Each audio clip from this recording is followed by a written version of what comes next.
Bismillahirrahmanirrahim. Tabarakalladzi biyadihil mulk. Bismillahirrahmanirrahim. Assalamualaikum warahmatullahi wabarakatuh.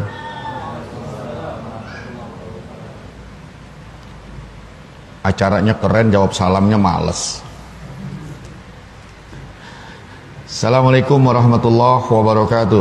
Waalaikumsalam warahmatullahi wabarakatuh. Alhamdulillah hamdan katsiran thayyiban mubarakan fihi kama yuhibbu rabbuna wa yarda. Asyhadu alla ilaha illallah wahdahu la syarikalah wa asyhadu anna Muhammadan abduhu wa rasuluhu la nabiyya ba'da. Allahumma shalli wa sallim wa barik ala Muhammadin wa ala alihi wa sahbihi wa man tabi'ahum bi ihsanin ila yaumiddin. Ya ayyuhalladzina amanu taqullaha haqqa tuqatih wa la tamutunna illa wa antum muslimun. Amma ba'd, fa inna asdaqal hadisi kitabullah wa khairal hadi hadi Muhammadin sallallahu alaihi wasallam wa syarrul umuri muhdatsatuha wa kullu muhdatsatin bid'ah wa kulla bid'atin dolalah wa kulla dolalatin finnar. Qala ta'ala fil Qur'anil Karim, a'udzubillahi minasyaitonir rajim, wa ma khalaqtul jinna wal insa illa liya'budun. Wa qala aidan fil ayatil akhar, yarfa'illahu alladziina amanu minkum walladziina utul ilma darajat. Wa qala Rasulullah sallallahu alaihi wasallam, talabul ilmi faridatun ala kulli muslim. Ayyuhal ikhwah, a'jani Allah wa iyyakum. Saudara-saudara sekalian seiman, seakidah, yang alhamdulillah pada kesempatan pagi hari ini Allah Subhanahu wa taala mempertemukan, mengumpulkan kembali kita di satu majelis yang sangat besar sekali perannya dalam menjalani aktivitas kehidupan kita sebagai seorang muslim. Karena tidaklah mungkin dalam segala hal yang kita jalani itu seperti yang diinginkan oleh syariat, berjalan sebagaimana yang diinginkan oleh Allah Subhanahu wa taala, kecuali semua harus berada di atas petunjuk. Dan petunjuk yang dimaksud tentu adalah ilmu. Dan untuk mendapatkan ilmu, tidak lain sebaik-baik tempat adalah yakni di mana di majelis tersebut disampaikan hal-hal yang terkait dengan ilmu yang dimaksud. Dan ini juga merupakan salah satu amal yang insya Allah akan mendekatkan kita menuju kemuliaan di sisi Allah Subhanahu wa taala, sebagaimana yang Allah janjikan, yarfa'illahul ladzina amanu minkum wal ladzina utul ilma darajat. Bahwa Allah Subhanahu wa taala akan meninggikan derajat orang-orang yang beriman, bukan hanya sekedar karena keimanannya, karena enggak sedikit juga orang-orang beriman tapi mereka berada di atas kejahilan, di atas kebodohan, sehingga mereka berjalan di muka bumi banyak sekali melakukan pelanggaran dan menyelisihi apa-apa yang disyariatkan oleh Allah Subhanahu wa taala. Itu bahkan bisa mencakup beberapa aspek dari kehidupan dan aktivitas mereka. Ya, dan kita alhamdulillah di kesempatan pagi hari ini, ya, biiznillah, tentunya dengan izin Allah Subhanahu wa taala, bisa memanfaatkan waktu kita untuk meraih kemuliaan di sisi Allah Subhanahu wa taala melalui thalabul ilmi. Dan mudah-mudahan kita bisa istiqomah. Dan mudah-mudahan ya, kita mendapatkan apa yang dijanjikan Allah Subhanahu wa taala, yaitu kemuliaan, derajat yang tinggi di sisi Allah Subhanahu wa taala. Dan semakin membahagiakan kita karena hal ini berlangsung di sebaik-baik hari di dalam kehidupan kita.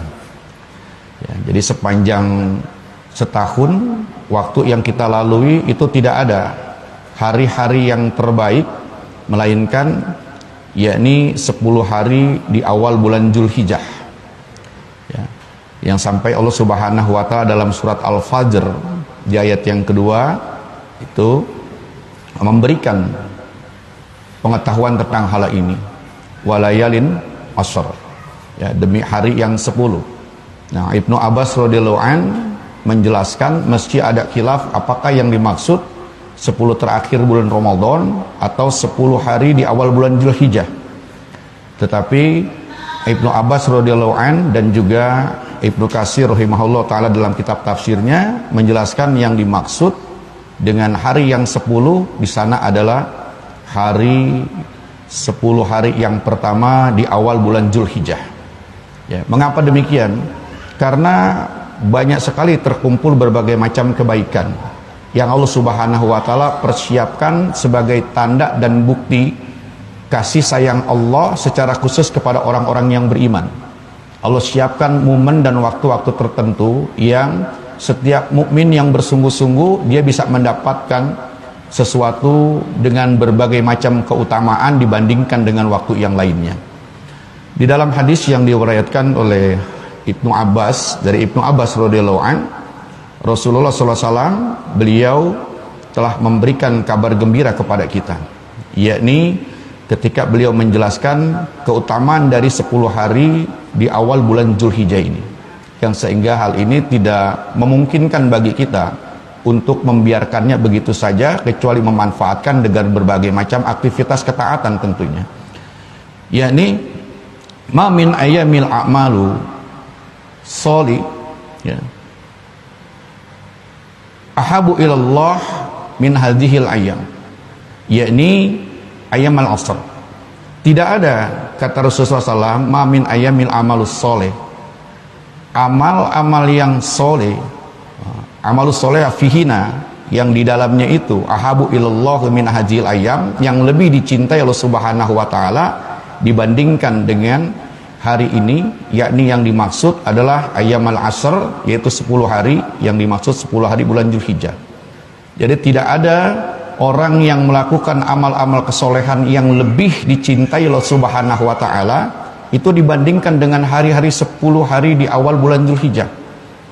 Bahkan dijelaskan Ibnul Qayyim Al-Jauziyah rahimahullah ta'ala dalam kitab Zadul Ma'ad, ketika ini dibandingkan saja misalnya dengan hari-hari 10 terakhir di bulan Ramadan, padahal kita tahu 10 hari terakhir bulan Ramadan itu merupakan hari yang penuh dengan keutamaan, ya.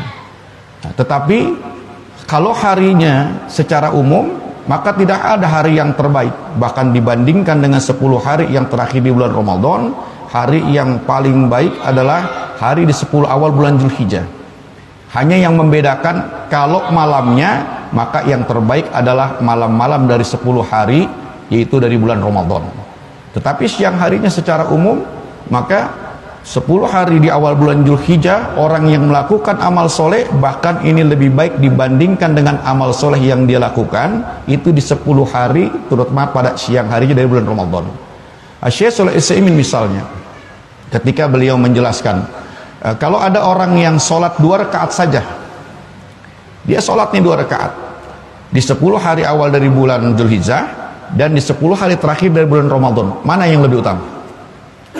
Maka kata beliau, yang lebih utama orang yang melaksanakan sholat 2 rakaat. Tentu dimaksud bisa saja sholat sunnah misalnya.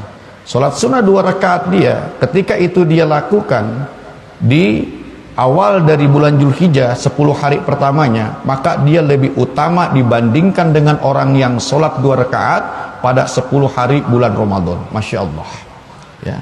Sampai karena begitu luar biasa, ini menjadi sesuatu yang menarik untuk menegaskan tentang keutamaan itu. Maka terjadilah sebuah dialog.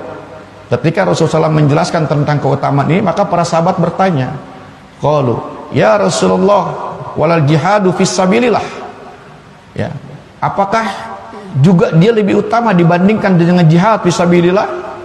Ya, kita tahu bahwa puncak amal dalam Islam itu adalah jihad di jalan Allah Subhanahu wa Ta'ala, dan orang yang syahid maka mereka disiapkan balasannya jannah oleh Allah Subhanahu wa Ta'ala. Bahkan mereka memiliki banyak keutamaan, sampai jenazahnya tidak perlu untuk dimandikan, dikuburkan dengan keadaan ketika dia itu syahid di dalam berjihad di jalan Allah Subhanahu wa taala. Tapi dibandingkan dengan orang yang melakukan bahkan cuma sholat 2 rakaat, orang yang melakukan amal soleh, ketika dia memberikan sedekah pada bulan Dzulhijjah di 10 hari yang pertama ini, maka dia bahkan lebih utama dibandingkan dengan orang yang berjihad di jalan Allah Subhanahu wa taala. Maka kata Rasulullah, walal jihadu fi sabilillah. Ya.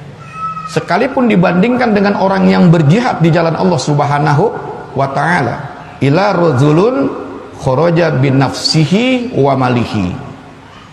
Ya. Kecuali orang-orang yang keluar, ada seorang yang keluar dia berjihad di jalan Allah Subhanahu wa taala binafsihi wa malihi, dengan jiwanya, dengan hartanya, falam yarji, ya, dan dia tidak kembali min jalika bisya'in, dengan apa yang telah dia bawa ke medan jihad itu. Artinya dia nggak kembali dalam keadaan hidup, bahkan seluruh harta perbekalan yang dia bawa itu ikut habis, ya, ikut terampas dalam jihad tersebut. Maka inilah dia yang tidak bisa ditandingi oleh amal, sekalipun amal yang terbaik yang terjadi pada 10 hari di awal bulan Dzulhijjah. Nah, inilah tentunya menjadi satu kebahagiaan kita ketika kita bisa memanfaatkan 10 hari di awal bulan Dzulhijjah ini diisi dengan amal-amal yang soleh. Nah, di antara amal-amal soleh banyak sekali. Karenanya Ibnu Hajar Asqalani rahimahullah taala dalam kitab Fathul Bari menjelaskan bahwasanya kenapa 10 hari di awal bulan Dzulhijjah ini menjadi begitu utama? Karena tidak ada momen dan waktu yang seluruh amalan itu terkumpul pada 10 hari di bulan Dzulhijjah ini, dari amalan yang ringan sampai amalan yang berat. Ramadan yang ada apa? Saum, sholat malam, sedekah ada. Tapi ada yang nggak ada di bulan Ramadan, apa? Kurban dan haji. Nggak ada kan? Ya. Kurban dan haji tidak ada. Tetapi di bulan Dzulhijjah ini semua terkumpul. Dari mulai syarat saum. Ya, walaupun saumnya ini di sini ada khilaf, boleh nggak dimulai dari awal 1 Dzulhijjah sampai 10 Dzulhijjah. Ya, karena kalau Rasulullah SAW sebagaimana dikabarkan oleh Aisyah radhiyallahu anha mengabarkan, ma ra'aitu Rasulullah sallallahu alaihi wasallam shaiman, ya, min asri qattu fi asri qattu fil asri qattu. Apa kata Aisyah radhiyallahu anha, bahwa aku nggak pernah melihat bahwa Rasulullah SAW itu shaiman fil asri qattu, itu berpuasa, ya, di 10 hari bulan Dzulhijjah yang dimaksud sama sekali. Tetapi ini tidak menyelisihi, ya, bahwa Rasulullah SAW itu hanya berpuasanya pada hari Arafah di tanggal 9 Dzulhijjahnya. Ini pun dikabarkan oleh beliau. Ya, artinya ini menjadi pilihan. Tetapi sebagian ulama mengambil secara umum, karena puasa ini termasuk dalam amal-amal yang soleh, ya, dimasukkan, maka termasuk amal soleh itu adalah puasa. Jadi dalam hal ini perbedaan ini tidak perlu untuk menjadi kita saling berselisih, ya, tetapi hendaknya tetap ada sebuah rasa hormat dan toleran dalam masalah ini. Jadi boleh yang mau memilih dari tanggal 1 sampai tanggal 9 silahkan, tetapi mereka yang mau mengkhususkan tanggal 9 saja, dan ini yang memang dilakukan oleh Rasulullah SAW, ya, pada bulan Dzulhijjah, maka itu diperbolehkan. Nah, di antara amal-amal yang bisa kita lakukan diantaranya adalah tadi dengan puasa, dan tentu juga yang tidak bisa dipisahkan dari aktivitas peribadatan yang terkumpul di bulan Dzulhijjah, ya, terutama di penghujung bulan Dzulhijjah, ya, adalah di samping haji itu sendiri kemudian adalah kurban. Ya, nah tentu dalam hal ini kegiatan kita pada pagi hari ini sebenarnya lebih terkonsentrasi kepada hal itu. Ya, maka temanya cukup menarik, ya, agak sedap-sedap begitu, ya, ngagobar, ya, ini nggak mau kalah sama nobar, jadi nonton bareng ada, biasanya kalau bola nonton bareng gitu kan. Nah kalau ini ngagobar, ngasah golok bareng. Makanya waktu Herman mengajukan ini saya bilang ini harus ada ininya, perinciannya nih ngasah goloknya mau ngapain gitu, karena sekarang ini lagi sensitif banget kan ya. Kalau cuma ngasah golok bareng nanti ente keluar bisa dipanggil ini. Mau ngapain ngasah golok, apalagi di depan saya ini, masya Allah nih perlengkapan seperti ini ya, kalau yang salah lihat tapi untung ada simbol kambingin. Jadi ngasah golok bareng ini ya orientasinya adalah dalam rangka untuk persiapan untuk menghadapi Idul Kurban, kan seperti itu. Nah, saya tidak akan berbicara soal ini ya, fas'alu al-dzikir in kuntum la ta'lamun. Jadi soal ini yang lebih tahu ahlinya, ada praktisinya siapa ya, yang nanti akan memberikan penjelasan. Tetapi mungkin saya dari sisi karakteristik dinul Islam ini gitu ya, bahwa merupakan sesuatu hal yang membahagiakan dan membanggakan kita, bahwa salah satu karakteristik dinul Islam ini, Islam adalah agama yang sempurna. Karena kesempurnaan itulah seluruh aspek apa saja, maka itu mendapat perhatian dalam Islam ya. Kalaupun ada masalah-masalah yang terkait dengan dunia, tapi kerangkanya secara umum tetap dia harus beretika kepada wahyu Allah Subhanahu wa taala orientasinya. Nah, karenanya Allah Subhanahu wa taala jelaskan dalam surat Al-Maidah ya, di ayat yang ketiga. Ada yang hafal? Ya, saya suka begini interaksi. Kalau hafal, pulang dapat golok sendiri maksudnya. Padahal Tawud.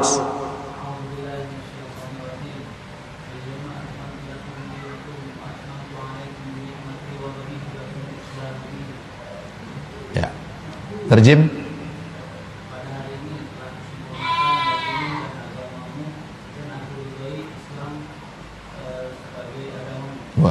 Mumtaz ya, masya Allah. Kalau yang biasa ngaji insya Allah, yang lain juga bisa, cuman malu-malu masih.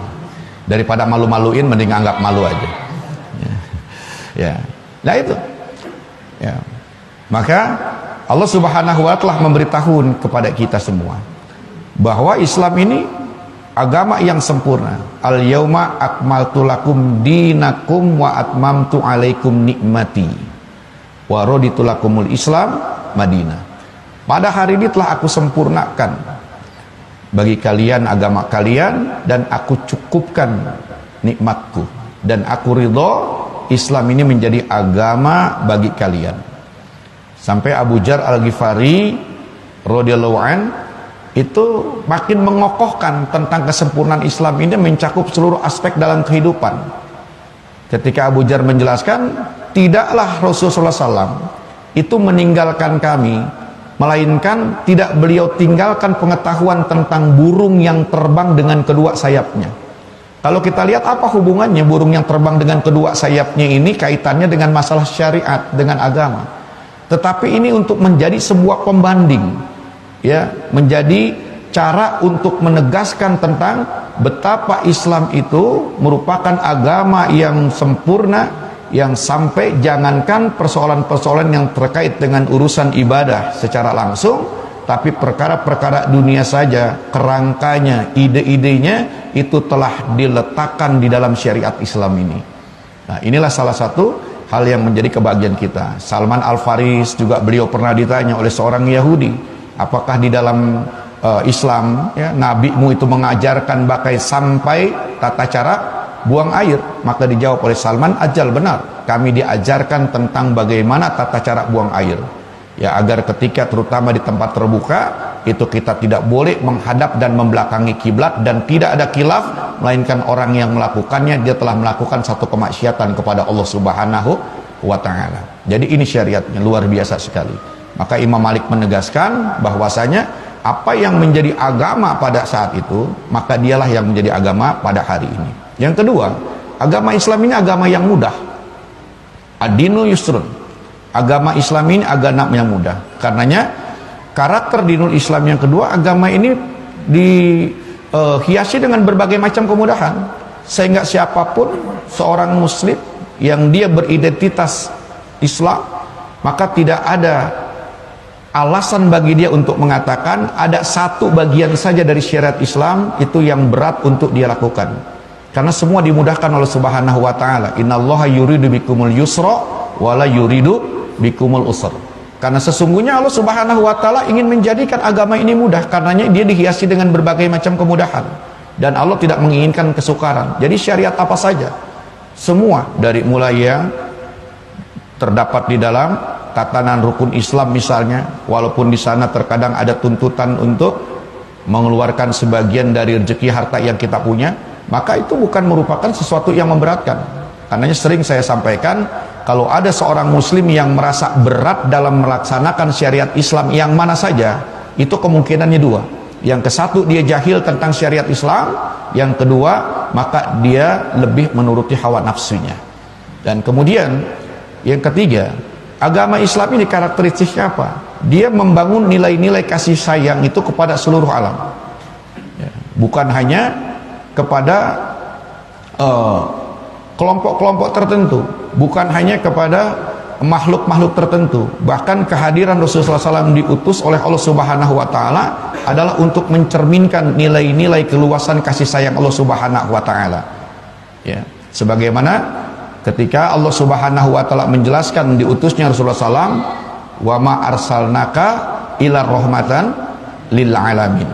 Ya, tidaklah bahwa Rasulullah SAW diutus itu kecuali untuk menjadikan rahmat bagi sekalian alam. Maka rahmat ini bukan hanya itu harus diimplementasikan hanya kepada sesama manusia, tapi Islam memberikan perhatian yang begitu luas, mencakup ya kepada seluruh makhluk Allah Subhanahu wa taala, baik yang berakal, yang tidak berakal, sekelompok hewan, dan bahkan kepada tumbuh-tumbuhan dan yang lainnya. Bagaimana semua kita memiliki adab dan etika untuk memperlakukannya. Inilah syariat Islam, karena dibangun semua itu di atas nilai-nilai rahmat Allah Subhanahu wa taala. Nah, termasuk diantaranya adalah bagaimana kita memperlakukan makhluk yang memiliki jiwa tetapi dia tidak memiliki akal seperti binatang, yang bahkan ini dipersiapkan oleh Allah Subhanahu wa taala bisa menjadi media sarana kita untuk bertakarub kepada Allah Subhanahu wa taala. Tetapi dengan catatan kalau itu dilakukan sekali lagi dengan petunjuk dan wahyu Allah Subhanahu wa taala, sehingga apapun yang kita lakukan tidak akan menyelisih syariat, tidak menjalimi diri kita sendiri, dan tidak menjalimi ya sesuatu yang mungkin dia harus kita sembeli, dia mungkin harus kita konsumsi dan seterusnya, seperti itu. Nah, di antara yang kita menjadi fokus pada pertemuan hari ini adalah kita berbicara tentang kurban. Nah, walaupun perkara ini mudah ya, tetapi bukan berarti bahwa setiap orang bisa melakukannya. Maka kenapa perlu ada pelatihan, perlu ada satu penyuluhan tentang bagaimana cara menyembeli dan alat-alat yang digunakan. Karena kan bukan cukup sekedar bahwa oh sudah ada hewan sembelihannya, terus kemudian kita punya alat untuk menyembelihnya, tapi itu dibutuhkan satu pengetahuan tersendiri. Kalau tidak, maka akan banyak terjadi kezaliman. Dan juga bagaimana kemudian banyak terjadi ungkapan-ungkapan yang berlaku di masyarakat dari mulai tradisi tapi menjadi dianggap sebagai suatu kebiasaan di dalam yang dikemas sebagai ibadah, yang tidak bisa dihindari ya. Makanya ini yang barangkali ingin sedikit saya sampaikan ya, terkait dengan kurban itu sendiri. Tentu kita sama-sama mengetahui bahwa dia adalah salah satu ibadah kepada Allah Subhanahu wa taala, karena ibadah ini bersifat tauqifiyah, artinya tidak bisa ditetapkan kecuali dengan dalil. Makanya ketika ini menjadi ibadah, orang-orang yang melakukannya juga, ini penting catatan. Jadi ketika berkurban ada kemudian orang yang akan melakukan penyembelihan ini atas hewan kurban. Nah, ada catatan penting. Ternyata tidak sekedar menyembelih, tapi orang yang menyembelihnya mesti itu ahli ibadah. Mesti orang yang setidaknya menjaga sholat 5 waktu. Syekh bin Baz rahimahullah ta'ala pernah ditanya, bagaimana kalau ada hewan, baik itu sapi kalau di negeri kita ya, kambing, ya mungkin diminta orang untuk menyembelih, tetapi yang menyembelihnya walaupun muslim tapi nggak sholat, sah tidak penyembelihannya? Dia menyebut nama Allah, pasti dia menyebut nama Allah misalnya ya. Sah tidak dimakan hewan sembelihannya? Nah ini penting, ini buat penyembelih nanti bisa disosialisasikan. Makanya nggak boleh diangkat sembarang orang. Syekh bin Baz rahimahullah ta'ala mengatakan, kalau hewan kurban itu disembelih oleh orang yang tidak sholat, maka sembelihan itu haram dimakan. Ya. Ini Syekh bin Baz rahimahullah ta'ala ketika ditanya, kenapa?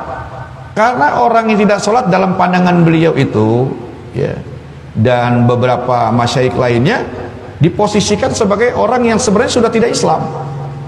Sebagaimana hadis Rasulullah SAW, bainar rajuli wa bainal kufri wasyirki tarkus shalah. Yang membedakan antara kami dengan orang-orang kafir dan orang-orang yang berbuat syirik. Artinya ini kan keluar dari Islam. Yaitu apa? Ketika mereka tidak sholat. Makanya ketika Syekh bin Baz rahimahullah ditanya, sah tidak sembelihan orang yang tidak sholat diminta untuk menyembelih, walaupun dia mungkin menyebut nama Allah, membaca basmalah, maka sembelihannya itu tidak sah. Ya. Nah ini sangat penting. Kemudian juga banyak ungkapan-ungkapan di masyarakat tadi yang akhirnya menjadi sebuah tradisi, terkemas seakan-akan itu menjadi sebuah ibadah. Ya. Nah, ini ada juga sebuah masukan yang diminta untuk saya sampaikan, ya, dari satu ikhwan kita juga, ya, dari Akina Abdul Jabbar misalnya, karena beliau nggak berkesempatan untuk hadir, jadi titip beberapa hal yang untuk minta saya sampaikan, terutama pada kawan-kawan yang nanti akan mensosialisasikan, ya, ibadah kurban ini, bahwa beredar di masyarakat itu ibadah kurban ini itu wajibnya untuk Pak Haji dan Bu Haji katanya, ya, di masyarakat kita. Jadi kalau yang nggak haji, itu nggak punya kewajiban. Jadi ibadah kurban itu cuma untuk orang-orang yang sudah bergelar haji, baik Pak Haji maupun Bu Haji. Ya, kalau punya Bu Haji sama Pak Haji aja kesian, pasti korbannya sedikit. Apalagi kalau hajinya pelit, nggak ada yang kurban di kampung itu nanti, gitu kan? Ya. Nah, padahal kurban ini itu diwajibkan atas setiap muslim, satu pendapat. Walaupun yang rajih lebih memilih kepada sunnah. Ya. Hanya kalau memiliki kemampuan, maka tidak layak untuk mengabaikan kewajiban ini, yaitu mengamalkannya dengan memberikan berupa hewan kurban. Karena ada sebuah warning, ya, dari Rasulullah SAW, ancaman yang cukup keras bagi mereka yang ketika memiliki kemampuan, mereka tuh nggak mau berkurban. Mangkana sa'ah, ya. Jadi barang siapa yang dia memiliki kemampuan, kemudian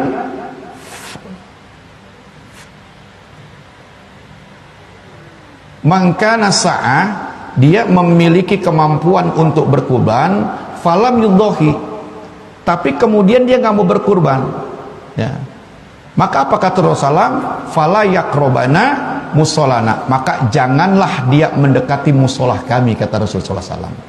Ya, ini kan merupakan satu ancaman yang sangat keras dari Rasulullah SAW bagi orang yang dia memiliki kemampuan sa'ah, falam yudhohi, tapi dia nggak mau berkurban, punya kemampuan secara finansial, maka kata Rasulullah, jangan dekat-dekat dia, ya, fala yakrobana musolana, jangan dia dekat dengan musolah kami. Padahal ketika sama-sama kita tahu bahwa sholat berjemaah itu hukumnya adalah wajib, tapi sampai orang yang berkorban, yang tidak mau berkorban dalam keadaan mampu, itu diberikan sanksi Rasulullah SAW bahwa dia kehilangan keutamaan itu.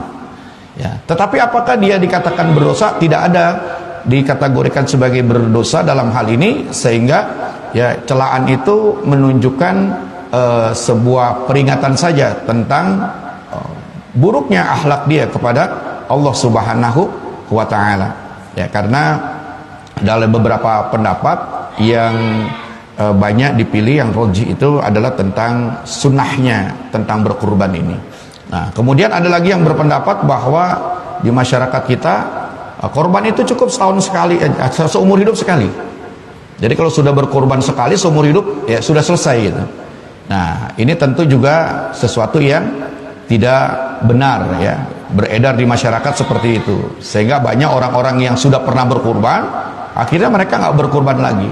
Nah, ini yang juga tentu menjadi tugas kita untuk memberikan penjelasan, ya, bahwa kurban itu bukan diikat dengan sekedar sudah dilaksanakan saja, tetapi kurban itu berlangsung yang terikat dengan waktu dan momen ketika dia disyariatkan.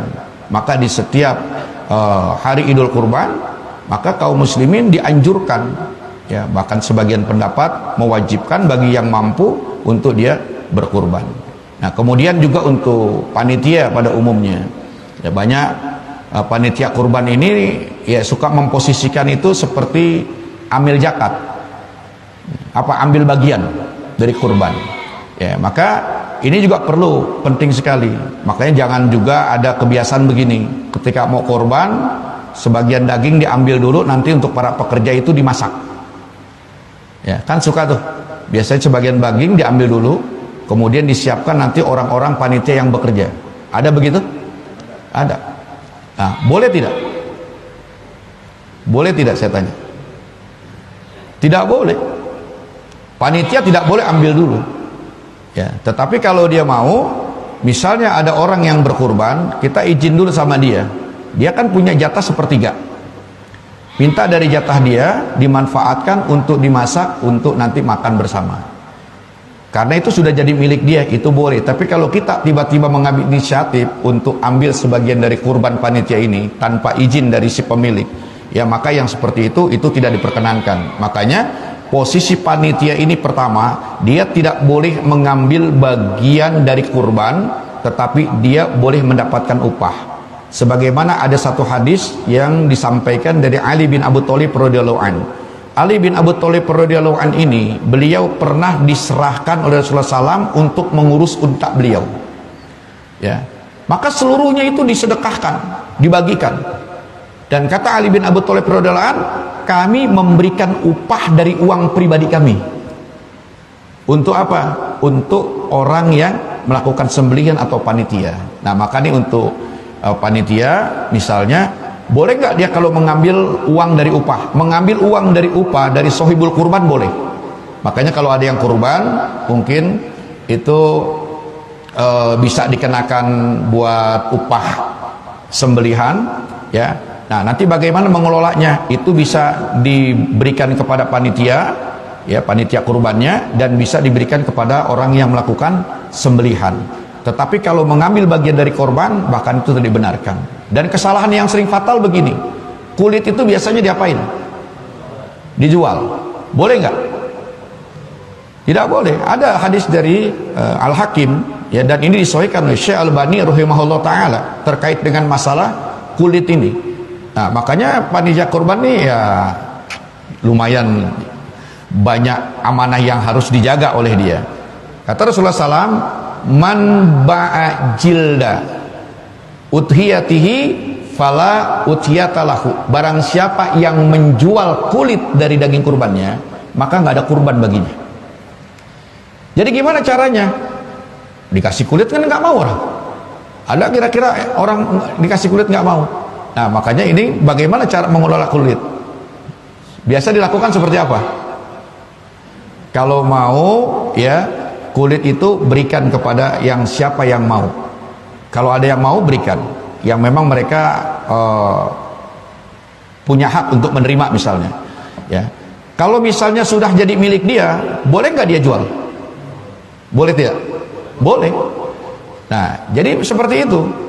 Kalau dia bisa minta tolong kepada panitia, misalnya yang jualkan ini milik saya, boleh tidak? Boleh. Tapi harus jadi milik orang itu dulu, sudah diberikan. Ya, bukan kemudian panitia kumpulkan kulit itu, kemudian dijual, baru dibagikan, seperti itu. Tidak. Tapi ini diserahkan dulu sama siapa yang akan mendapatkan bagian itu. Nah, setelah dia serahkan, baru nanti kemudian gimana caranya? Dia kan nggak mungkin bisa jual satu-satuan misalnya, minta tolong sama panitia. Ya, nanti hasilnya itu sepenuhnya diberikan kepada orang yang berhak menerima tadi. Itu seperti itu. Karena sohibul kurbannya nggak boleh jual. Orang yang berkurban dia tidak boleh menjualnya. Nah, kemudian yang kesalahan lagi adalah apa? Orang yang berkurban ini, ya, itu ada, kalau istilah Abdul Jabbar itu ada korban wajib, ada korban sunnah katanya. Apa korban wajib? Kalau korban wajib dia mengatakan ini kurban saya, Artinya dia mewajibkan, kalau wajib dia beserta anggota keluarganya nggak boleh ikut makan daging kurban sedikit pun. Ini kesalahan fatal. Padahal salah satu yang disunahkan orang yang berkurban itu ikut memakan daging kurban itu sendiri. Bahkan kalau sanggup sebenarnya disunahkan dia motong sendiri, dia menyembelih. Tapi kan umumnya itu butuh mental. Ya, saya sampai hari ini nyembelih ayam aja belum pernah. Ya pertama emang nggak punya goloknya. Jadi paling membantu aja gitu. Ya itu butuh mental juga. Kan mau menyembelih itu butuh mental kan. Ya butuh mental kita. Begitu. Orang yang nggak tahan lihat darah tuh biasanya wah, belum nyembelih begitu atau baru motong keluar darah sedikit, sapinya belum mati dia udah pingsan duluan. Nah, ini di sini butuh mental. Makanya. Ya.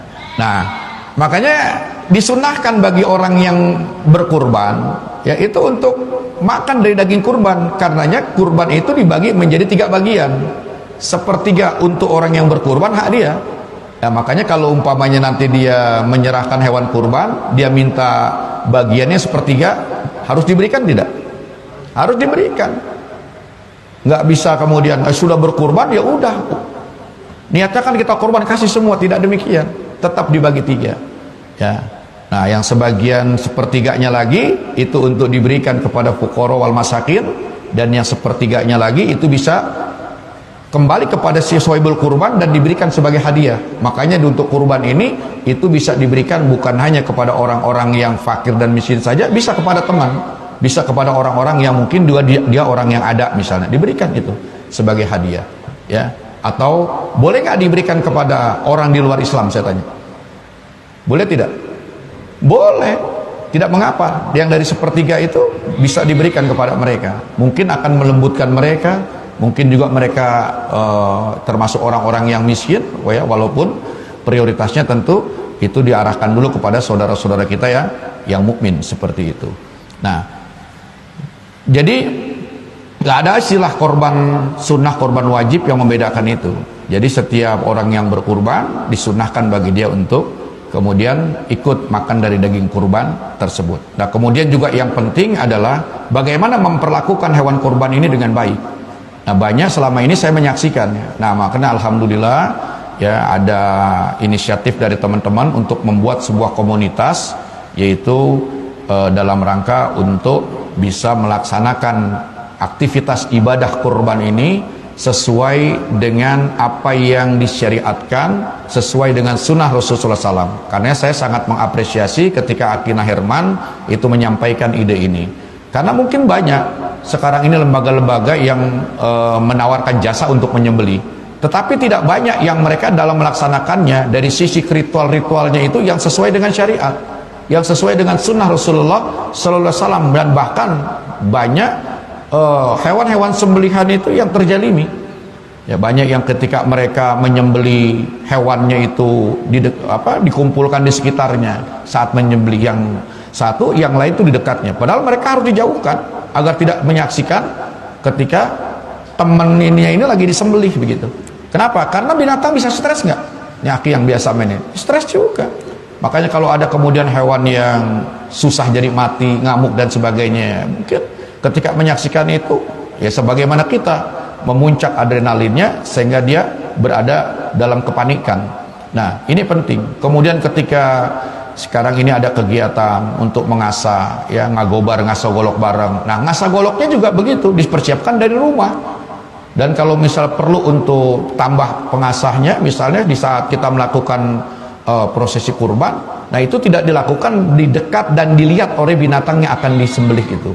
Nah, ini etika, ini adab. Betapa dalam Islam itu luar biasa, bahwa hewan kurban itu harus diperlakukan dengan baik. Karenanya Rasulullah SAW beliau bersabda dalam salah satu hadis bahwasanya innallaha katabal ihsana ala kulli syai'in. Sesungguhnya Allah Subhanahu wa taala memerintahkan untuk berlaku baik dalam segala keadaan. Bahkan fa ija qataltum ya fa ahsinul qatlah. Bahkan kalau orang membunuh, misalnya terjadi perang jihad, sampai membunuh aja, itu membunuhnya dengan asik gitu. Ya, jadi membunuhnya apa? membunuhnya dengan baik. Makanya nggak boleh menyiksa, mencincang, memutilasi dan sebagainya, nggak dibenarkan dalam Islam. Ya, makanya sampai ketika membunuh dengan baik. Lihat, kalau misalnya ada orang yang kisos dibunuh, ya kita tahu bahwa dalam Islam biasanya menggunakan hukum pancung. Ternyata dalam penelitian, pancung itu adalah cara yang paling praktis dan paling ringan rasa sakitnya dibandingkan dengan cara mengeksekusi kematian dengan berbagai macam cara yang kita tahu. Ya, ternyata itu cara yang paling praktis seperti itu. Jadi ketika membunuh, maka membunuhlah dengan baik. Dan juga demikian kata Rasulullah SAW, ya ketika kita kemudian menyembelih, maka fa'ahsinul jabha, maka menyembelihlah itu dengan baik. Apa bentuknya? Dengan menajamkan pisau, karena dengan pisau yang tajam itu akan meringankan rasa sakit yang dialami oleh hewan yang akan disembelih. Ini penting. Ya, ini yang terpenting sebetulnya. Maka pisaunya harus tajam. Maka bagus ada kegiatan untuk melatih kita sebagai sohibul penyembelihnya, ya. Kemudian yang perlu dipersiapkan pisau yang betul-betul tajam, ya. Jangan sampai kemudian ketika menyembelih itu harus diulang berkali-kali misalnya, dan harus mengetahui juga ya tentang hewan kurban ini di mana titik-titik yang dengan sekali sembelih itu sudah bisa menyelesaikan tugas kita. Nah, ini kan banyak kita lihat di YouTube sampai sapinya udah setengah gini masih bisa jalan, disembelih lagi masih jalan juga. Nah, kira-kira di mana? Nah, ini nanti saya kira praktisi ahli sembelih ini yang paham seperti ini, agar hal seperti ini tidak terjadi. Ya, nah saya kira itu yang perlu untuk menjadi catatan kita. Maka untuk selebihnya barangkali kalau ada yang mau bersoal jawab dalam hal ini, saya persilakan. Ya, mungkin ada waktu 10 menit ya Man ya. Saya setengah 10. Soalnya tadi mulainya mau jam 9 nih. Ya. Waalaikumsalam warahmatullahi wabarakatuh.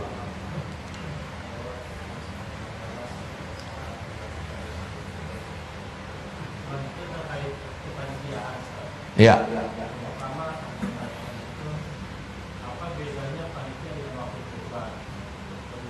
Wakil kurban.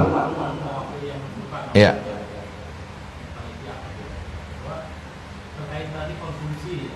Ya. Ya.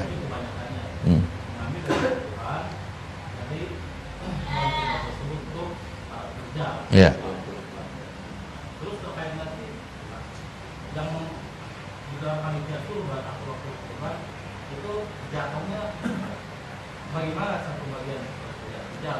Ya. Jadi yang disebut panitia kurban itu wakil sohibul kurban, nggak berbeda. Ya, makanya karena dia wakil sohibul kurban, boleh nggak dia ngambil dari bagian kurban? Tidak boleh. Tapi boleh nggak ngambil dari upah? Boleh. Nah, jelas ya situ ya. Jadi kalau misalnya nanti diberikan upah sebagai jasa penyembelihan panitia, yaitu diatur ya, untuk yang menyembelih berapa, misalnya diberikan upah kepada panitia berapa, itu seperti itu. Selesai ya. Itu boleh diatur seperti itu. Yang kedua, tentang permasalahan mengambil sebagian untuk persiapan makan, boleh nggak? Cuma itu soal teknis sebetulnya. Kalau tidak ada izin dari si kurban, ya, maka hal itu tidak dibolehkan. Karena jangan memposisikan diri seperti amil yang kita punya bagian dari situ. Ini sebagai panitia dan juga yang menyembelih termasuk di dalamnya. Lalu bagaimana? Maka tadi dikomunikasikan. Ini misalnya yang berkurban, kita minta izin, Pak, ini kan ada bagian Bapak atau Aki, ini ada bagian antum nih, sepertiga. Boleh nggak kami ambil dari bagian antum nih untuk persiapan masak misalnya orang-orang yang bekerja. Nah, itu dikomunikasikan. Kalau ada berapa orang kan bisa diambil bagian-bagian mereka. Nah, itu seperti itu. Jadi teknisnya saja. Tapi kalau diambil seperti itu langsung, itu yang sebagian tidak diperkenankan. Karena termasuk mengambil bagian dari bagian kurban yang itu tidak dibolehkan bagi si penyembelih. Kemudian bagaimana kalau misalnya panitia atau ini mau mendapatkan dari bagian kurban itu, ya, dia mendapatkan nanti sebagai hadiah. Dari orang-orang yang telah memberikan kurban itu, kan yang sepertiga ini boleh diberikan sebagai hadiah, ya kan? Nah, itulah makanya ini yang kemudian nanti dikomunikasikan dengan orang yang berkurban. Ya, kami juga dalam hal ini artinya memberikan sebagai bagian untuk panitia, untuk penyembelih sebagai hadiah. Dan ini kami ambil dari bagian yang bisa jadi dari yang bagian bapak yang sepertiga ya, yang diperuntukkan dibagikan kepada kaum muslimin misalnya. Itu seperti itu. Jadi tidak mengambil bagian itu, dia mengambilnya sebagai hadiah yang diberikan dari orang yang sudah mendapatkan bagian dari kurbannya. Nah, jadi sebenarnya soal teknis. Nah, saya kira yang sudah biasa menangani panitia seperti ini cuma tinggal memperbaiki saja ya, tinggal memperbaiki saja. Jadi soal teknisnya saja, bukan berarti wah yang lain pada dapat. Maka di situ intinya pertama adalah ikhlas. Kalau dia nggak setuju kan kita nggak bisa. Makanya modal bekal utama kita karena ini ibadah, tetap esensi yang tidak boleh hilang itu adalah apa? Faktor niat. Jadi mau dapat atau enggak sebagai panitia, sebagai penyembeli, itu konsekuensinya karena memang bukan dari itu yang diharapkan. Yang diharapkan bukan daging, yang diharapkan bukan uang. Itu soal bonus saja. Kalau memungkinkan gitu. Kalau misalnya yang minta tolong sembeli ini orangnya pelit, udah sembeli cuma bilang terima kasih doang, ngasih kaki enggak, ngasih kepala enggak misalnya, kira-kira gimana? Ya kan gitu. Ya udah ikhlas, tapi ya ikhlas ya Pak ya, ikhlas. Dalam banget ikhlasnya gitu. Tapi memang itu salah satu konsekuensi kita ibadah ya emang teruji keikhlasan kita. Tapi secara teknis sebenarnya hal itu masih bisa kita komunikasikan. Ya, jadi panitia nggak usah khawatir nggak kebagian juga. Nanti tinggal bagaimana teknisnya kepada para pekurban ini itu disampaikan. Ya, ada beberapa panitia kami minta izin Pak untuk bagian Bapak mungkin bisa nanti sebagiannya kami atur sebagai hadiah untuk panitia. Paham belum? Ya, kira-kira seperti itu. Nah, kemudian apa lagi yang tadi? Udah kan? Sudah. Nah, sekira ada yang lain silakan. Ya.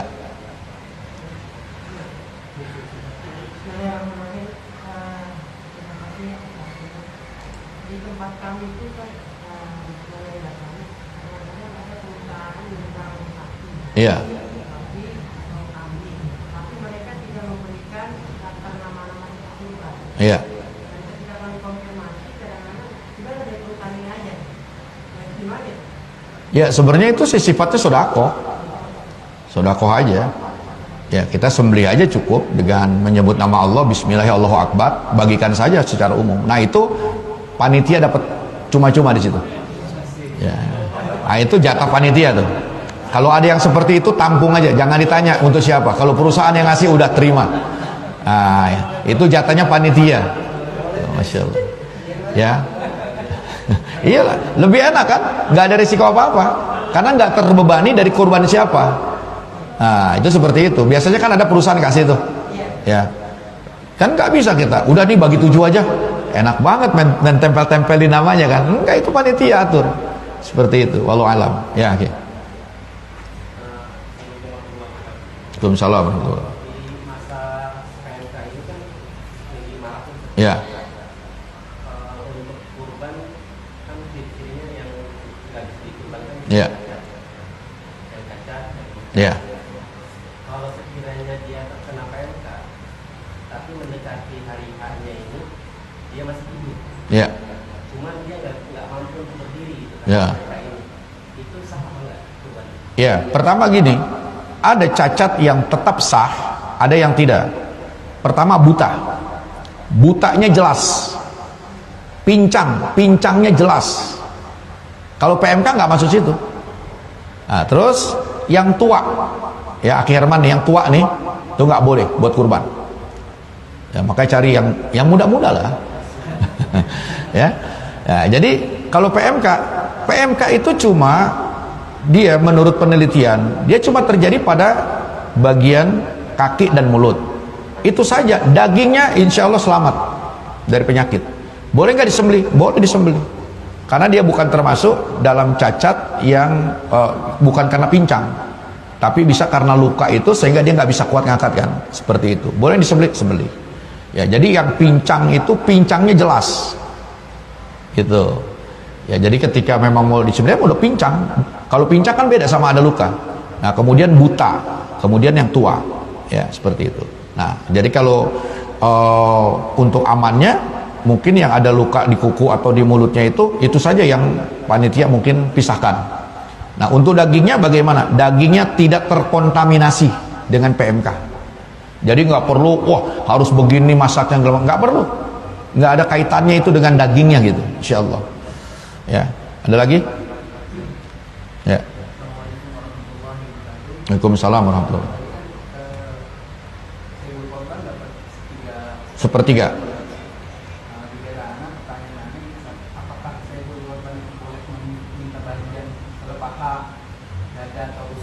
Ya.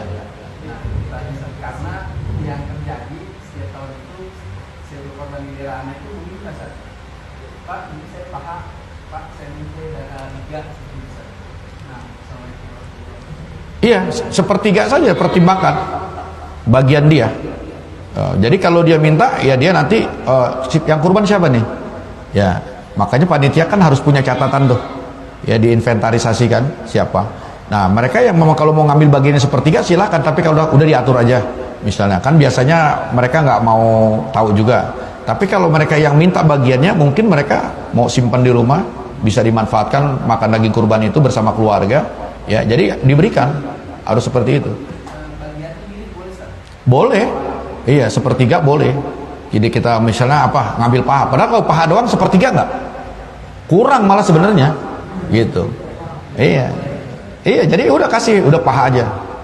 Jangan kalau paha 2 jadi 3/4 Pak, jangan gitu. Ya, jadi kasih itu seperti itu. Tapi kalau yang misalnya udah nyerahkan saja, nggak ada masalah. Cukup barangkali? Ya.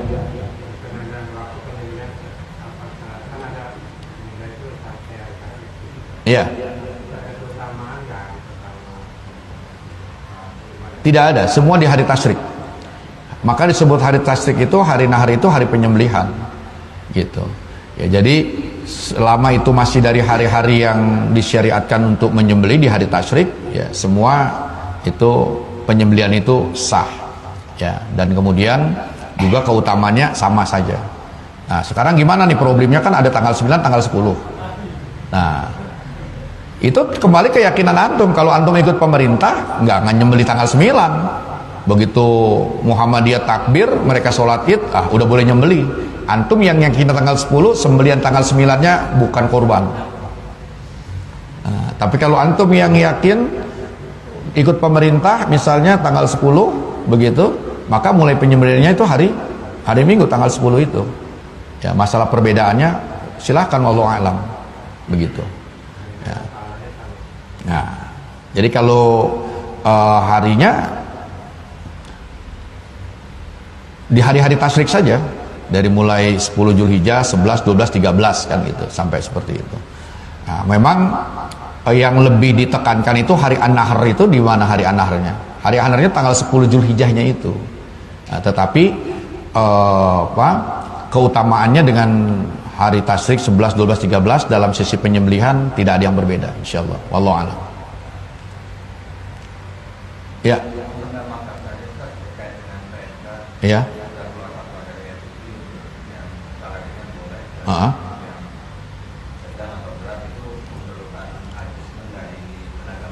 Iya. Iya, karena PMK kan penyakit yang melukai itu. Ya, melukai. Makanya kalau nanti para penyembelih kan yang bisa lihat kondisinya. Karena itu cacat yang dia tidak sah menjadi kurban itu jelas, bukan direka-reka gitu kan. Nah, memang asalnya kalau ada ahli medis yang melihat itu. Tapi kalau soal keamanan dagingnya itu aman. Dia tidak terkontaminasi oleh adanya penyakit PMK itu. Begitu. Makanya kalau dia misalnya kalau nggak menyebabkan terjadi pincang, ya karena yang tidak sah itu pincang, itu pincangnya jelas, betul-betul pincang gitu. jatuh patah kakinya misalnya, ya seperti itu, matanya buta dengan buta yang jelas, ya, terus diantaranya sudah tua usianya, nah, yang seperti itu tidak sah untuk kurban. Nah, tapi kalau umpamanya dia ada sakit begitu, luka-luka, ya kan kadang ketika turun dari mobil saja misalnya tuh dia bisa jatuh, luka. Nah, bisa jadi pada saat mau dikurbankan memang kakinya belum sembuh lukanya misalnya. Nah, makanya kalau ahsannya ya kalau ada bisa disiapkan tenaga medis, dilihat PMK-nya ini parah atau tidak gitu kan, berat atau tidak. Nah, tapi kalau PMK-nya cuma masih terkategori ringan, yang kita bisa prediksi ini masih layak untuk dikurbankan, ya sudah dieksekusi. Saya kira seperti itu ya. Wallahu alam. Barangkali ini ya lebih kurangnya saya mohon maaf. Alhamdulillah pagi hari ini kita dikumpulkan oleh Subhanahu wa taala dalam bagian insyaallah kegiatan amal yang soleh, dan mudah-mudahan sebagaimana keutamaan yang ada di 10 hari di awal bulan Dzulhijjah, Allah Subhanahu wa taala melimpahkan juga balasan pahala dari keberadaan kita di sini. Semoga menjadi amal yang Allah cintai dan Allah ridhoi. Ya, untuk selanjutnya maka kita tutup kajian kita dengan doa kafaratul majelis. Subhanakallah bihamdika asyhadu an la ilaha illa anta astaghfiruka wa atubu ilaik. Lebih kurangnya sekali lagi saya maaf. Yang benar dari Allah Subhanahu wa taala, yang salah keliru tidak lain karena keterbatasan pengetahuan saya. Assalamualaikum warahmatullahi wabarakatuh.